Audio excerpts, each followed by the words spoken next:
Mambo vipi bantu banje? Ku munsi w'ejo nibwo Rocky Kimomo yakoze video ifite iminota 2. Muri iyo video yari ari kuvuga ko YouTube channel ye yahuye n'ibibazo. YouTube channel ye Rocky Entertainment ifite aba subscribers barenga miliyoni.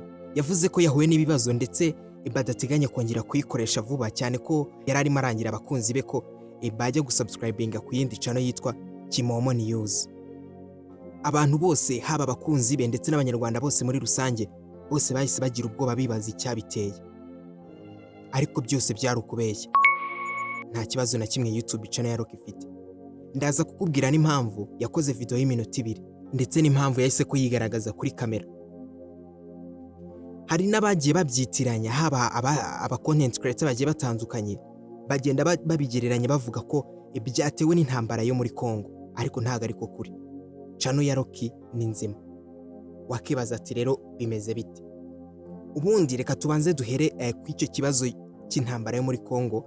Benshi bahise ko bagenda batera hejuru bibaza, dore ko bamwe mu ba content creator bakomeye hano mu Rwanda dufite haba Oscar Dushime, haba Gatari Fred bagiye babikoraho, hari n'abandi ba content creator bari small bagiye babikoraho, ariko bose bagiye bagaruka ku kintu kijyanye n'intambara yo muri Congo kare yabiteye, cyane ko ariyo yatumye basiba YouTube channel ya Ismail Mwanafunzi. Ariko kuri Rocky ntago ariko bimeze.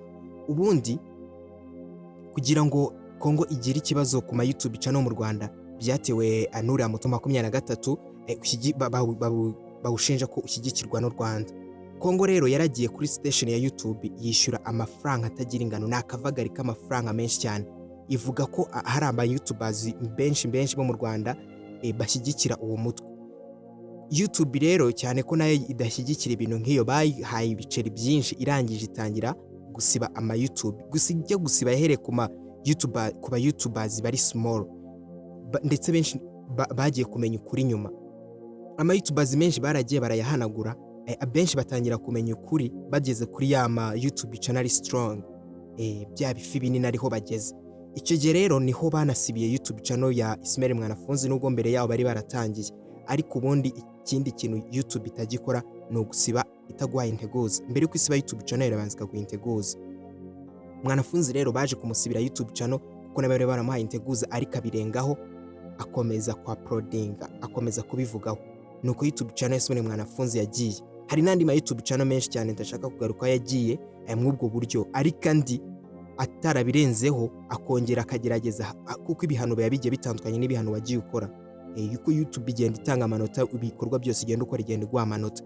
Hari abo yabonaga yabarengereye kahita zisiba, ariko hari nabo yabonaga batarengereye cyane ubundi bakaba ku buryo bwo kwinjiza. YouTube igiye ifite ibihano, gusa igihano gikakaye kirenze ibindi nuko ari ugusiba YouTube channel. Hari igihano gikurikirana uko kwa ku buryo bwo kwinjiza amafaranga, ndetse n'ikindi gihano bita strike kiba munsi bigenda bimanuka abana bya shadow ban.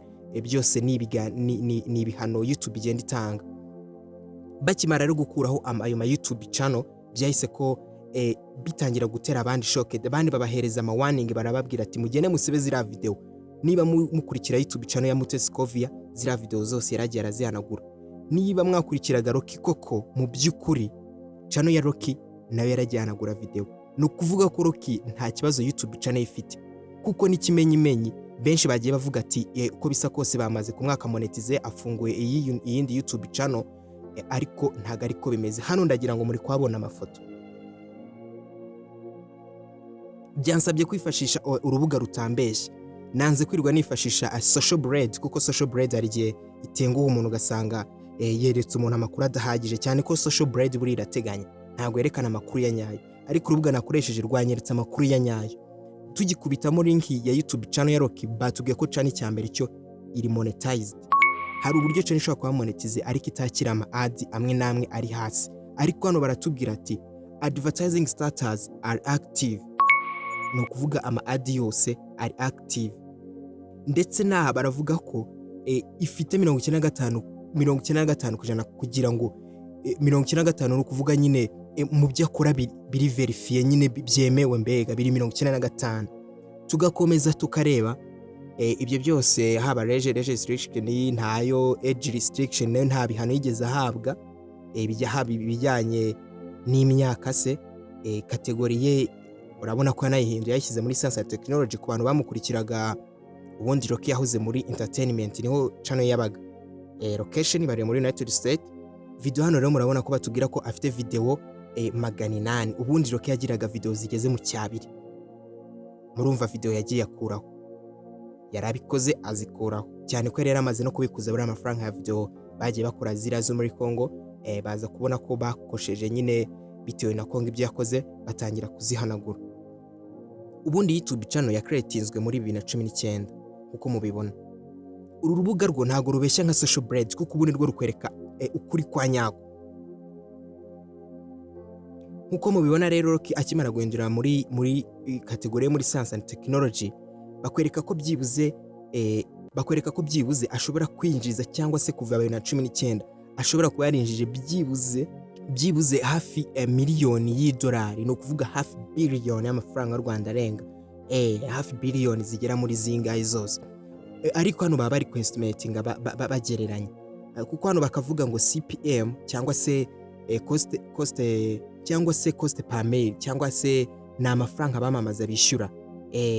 Hano bakavuga ko ari amadolari 20 ni amafaranga bashobora kwishyura kuri buri video Rocky yakoze, ni amafaranga menshi. Naho RPM ku bantu bazi ibijyanye na YouTube ni revenue per mail, ni amafaranga we nk'umu YouTubers ubona mu gihe YouTube yamaze gukura 45%.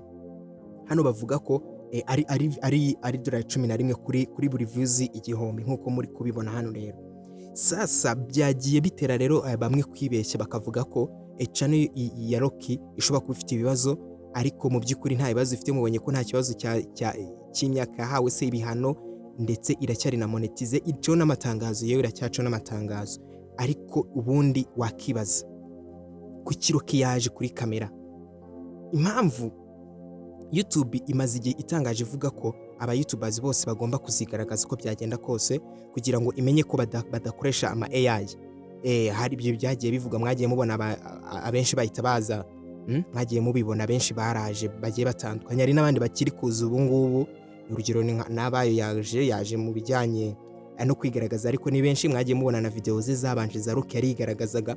Ariko kwinshuro impamvu yigaragaje kwari kugira ngo neza ubundi abibabwire neza. Muri video yavuze ati ngo mugene mu subscribing YouTube channel nshya, kandi iriya YouTube channel Kimomo News yari yarayifunguye kera. Iriya YouTube ni ya mbere maze igihe, ariko muri video yavuze ngo ni YouTube channel nshya. Bivuze iki rero? Iyi YouTube channel yari yarigeze kuyicreatinga mbere ayisangiza abakunzi be, ariko ntibagenda ngo bayisubscribing ku kigero yifuza.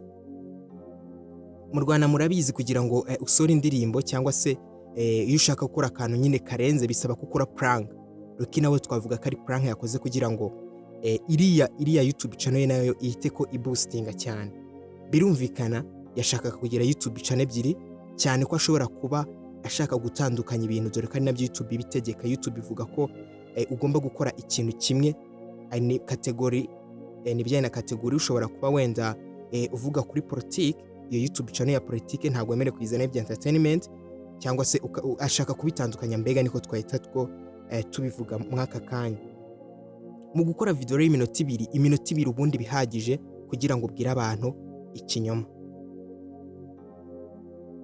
Byari kuza kugorana cyane yagikora video y'iminota myinshi, byari kuza kurangira yinyuzemo bikarangira bamenye ukuri. Kandi gukora video nto biramworohera cyane, kandi anigaragaza abantu bakahita bumva ukuri.